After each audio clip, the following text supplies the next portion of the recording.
Assalamualaikum warahmatullahi wabarakatuh. Salam sejahtera untuk kita semua. Kepada yang terhormat, Bapak Ibnu Adam, selaku dosen mata kuliah Manajemen Koperasi dan UKM.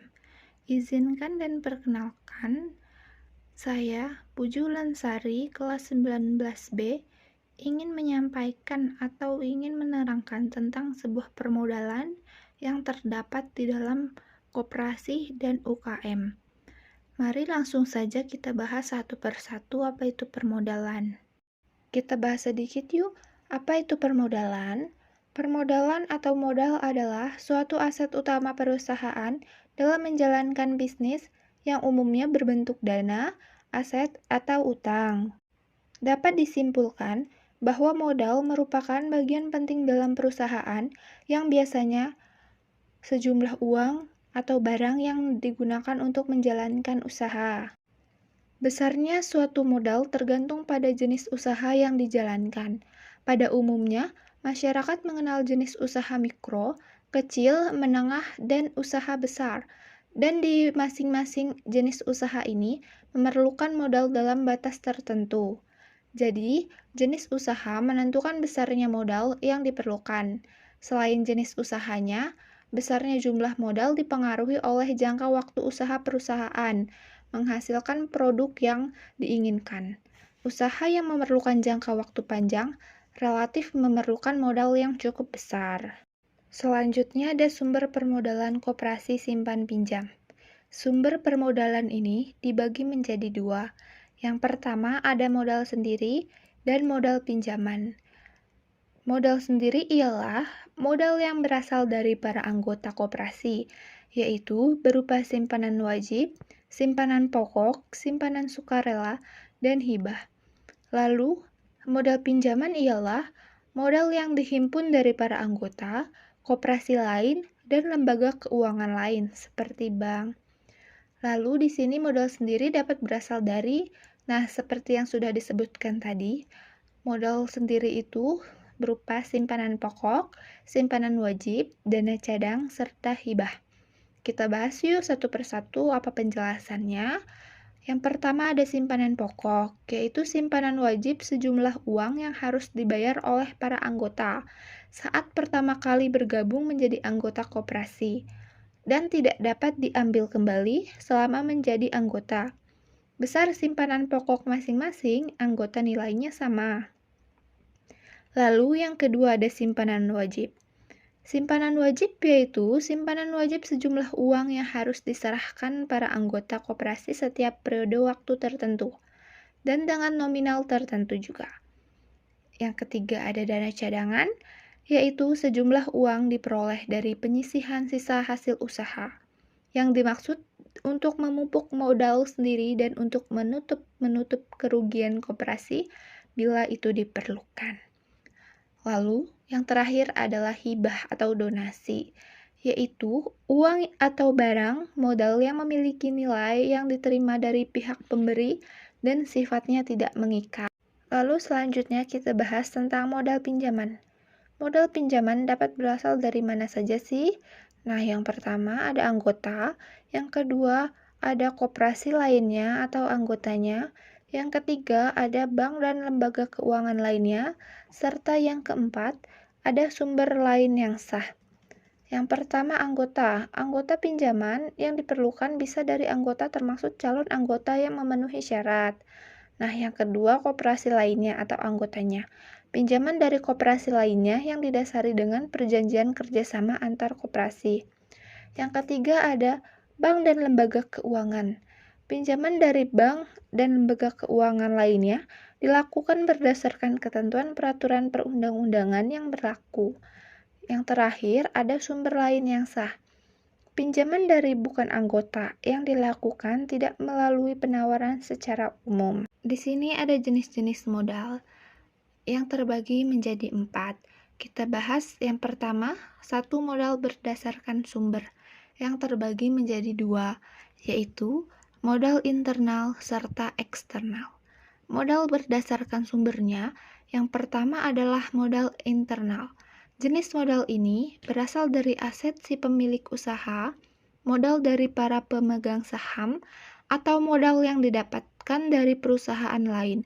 Jadi, modal internal berasal dari pengurus inti perusahaan atau si pendiri perusahaan.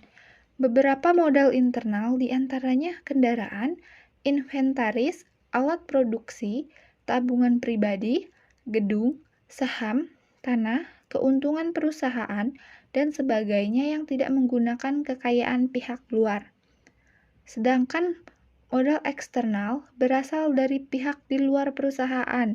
Jenis modal ini didapatkan dari para investor atau orang yang menanamkan modal di suatu perusahaan. Para investor tersebut meliputi perseorangan, kelompok, kreditur seperti bank dan koperasi. Suatu perusahaan yang tidak memiliki kemampuan untuk mendirikan sebuah usaha atau kesulitan menjalankan bisnis, maka mereka dapat meminta bantuan dari modal eksternal. Modal eksternal dapat diperoleh dari pinjaman dari bank atau koperasi, gaji karyawan yang belum terbayar, biaya produksi yang belum dibayarkan ke supplier, dan investasi yang disetor oleh investor. Lalu ada modal berdasarkan pemilik. Modal ini juga terbagi menjadi dua. Yang pertama modal perseorangan, lalu yang kedua ada modal sosial. Modal perseorangan adalah jenis modal yang berasal dari suatu orang. Jenis modal ini memungkinkan seseorang pengusaha untuk mengolah modal dengan mudah dan dapat memberikan keuntungan yang optimal pada si pemilik modal. Contoh modal perseorangan ini berupa properti pribadi, deposito, dan saham. Lalu modal sosial. Modal sosial merupakan jenis modal yang berasal dari masyarakat. Biasanya jenis modal ini memberikan keuntungan pada masyarakat berupa fasilitas publik seperti jalan raya, pelabuhan, pasar, jembatan, stasiun, dan lain-lain. Adapun jenis modal ini biasanya diperoleh dari iuran masyarakat atau pajak. Yang ketiga ada modal berdasarkan wujud. Modal berdasarkan wujud ini juga terbagi menjadi dua. Yang pertama modal konkret, yang kedua modal abstrak. Klasifikasi modal berdasarkan wujud yang pertama adalah modal konkret.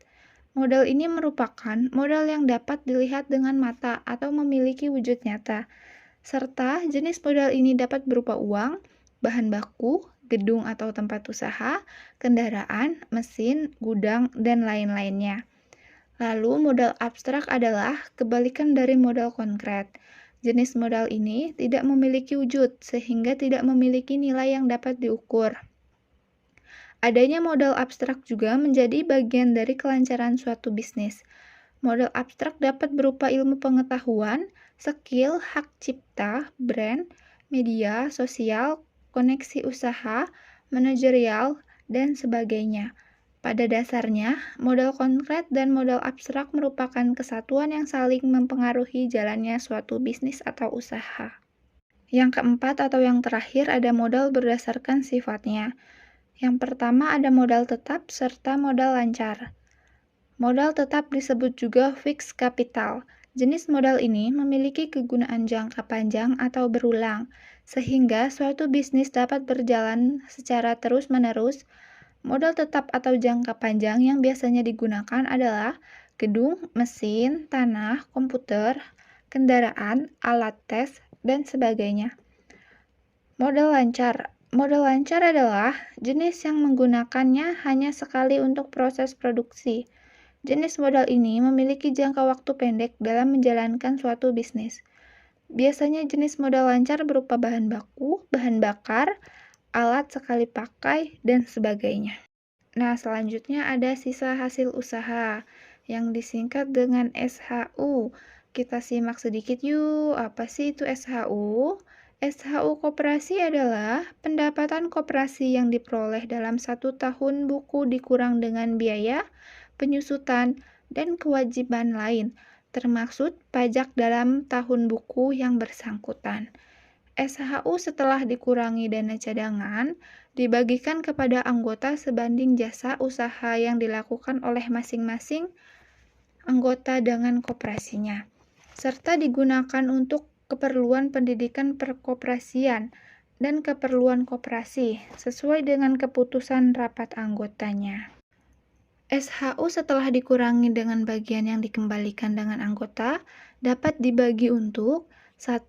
Cadangan koperasi, 2. Dana pengurus, 3. Dana pegawai atau karyawan, 4. Dana pendidikan koperasi, dan yang kelima ada pembangunan daerah kerja. Pembagian SHU. SHU koperasi dapat dibagi dalam dua kategori, yaitu yang pertama, SHU yang berasal dari usaha yang dilakukan untuk anggota. Yang kedua, SHU yang berasal dari usaha yang dilakukan untuk pihak ketiga atau bukan anggota. SHU yang boleh dibagikan kepada para anggota hanyalah SHU yang berasal dari usaha yang diselenggarakan untuk anggota, sesuai dengan ketentuan yang tercantum dalam anggaran dasar koperasi. SHU koperasi yang disediakan oleh koperasi bagi para anggotanya terdiri dari dua macam, yaitu pertama ada jasa modal dan yang kedua ada jasa anggota. Jasa modal yaitu merupakan bagian dari SHU yang disediakan untuk para anggota berdasarkan uang simpanan mereka, yang merupakan modal koperasi. Sedangkan jasa anggota yaitu merupakan bagian dari SHU yang diselenggarakan untuk anggota seimbang dengan jasanya dalam usaha koperasi untuk memperoleh SHU. Lalu, sebagian dari SHU atau keuntungan koperasi disisihkan dan dibukukan di sebelah kredit sebuah perkiraan dengan judul cadangan. Cadangan ini dimaksudkan untuk memupuk modal koperasi sendiri dan untuk menutup kerugian koperasi bila diperlukan. Maka cadangan tidak boleh dibagikan kepada anggota walaupun pada waktu pembubaran. Lalu SHU koperasi yang berasal dari usaha diselenggarakan untuk para anggotanya tidak dikenakan pajak penghasilan. Namun, apabila SHU yang berasal dari usaha diselenggarakan untuk pihak ketiga atau bukan anggota, dikenakan pajak penghasilan yang tarifnya sama dengan tarif pajak penghasilan persekutuan firma atau komanditer. Penyusunan laporan keuangan. Proses penyusunan laporan keuangan koperasi dimulai dari proses akuntansi, yaitu ada 5. Yang pertama, pencatatan, penggolongan, peringkasan, pelaporan, serta analisis data keuangan dari koperasi yang bersangkutan. Lalu, bukti-bukti dokumen yang digunakan antara lain adalah yang pertama ada bukti penerimaan kas, biasanya berbentuk buku dan diberi nomor urut serta dibuat rangkap 3. Yang kedua ada bukti pengeluaran kas, biasanya berbentuk buku dan diberi nomor urut dalam pelaksanaannya. Bukti pengeluaran kas dibuat rangkap 2. Yang ketiga, bukti faktur penjualan. Dokumen transaksi yang diberikan oleh vendor, supplier, atau penjual kepada pembeli saat terjadinya transaksi. Keempat, ada faktur pembeli. Dokumen transaksi yang diberikan oleh pembeli untuk menyatakan setiap pemesanan atau pembelian. Yang kelima, bukti umum. Pencatatan setiap transaksi yang dicatat dalam bukti pembukuan lainnya, dan transaksi tersebut biasanya jarang sangat terjadi. Bukti khusus yang digunakan atau yang sering digunakan hanya 4 saja, antara lain 1. Buku harian penerimaan kas, 2. Buku harian pengeluaran kas, 3. Buku harian penjualan, serta yang keempat, buku harian umum. Kita baca saja secara singkat buku tambahan atau pembantu yang digunakan antara lain 1. Buku kas kasir, 2. Kartu simpanan anggota, 3. Kartu persediaan, 4. Kartu piutang anggota, 5. Kartu piutang buku anggota, 6. Kartu utang, 7. Kartu inventaris, 8 kartu biaya, 9 kartu pembelian anggota, serta yang ke-10 ada kartu barang titipan. Karena slide di sini sudah habis, saya mohon pamit. Apabila banyak pengejaan yang kurang baik, mohon dimaklumi karena kami di sini masih sama-sama belajar. Kurang lebihnya mohon maaf. Wabillahi taufiq wal hidayah. Wassalamualaikum warahmatullahi wabarakatuh.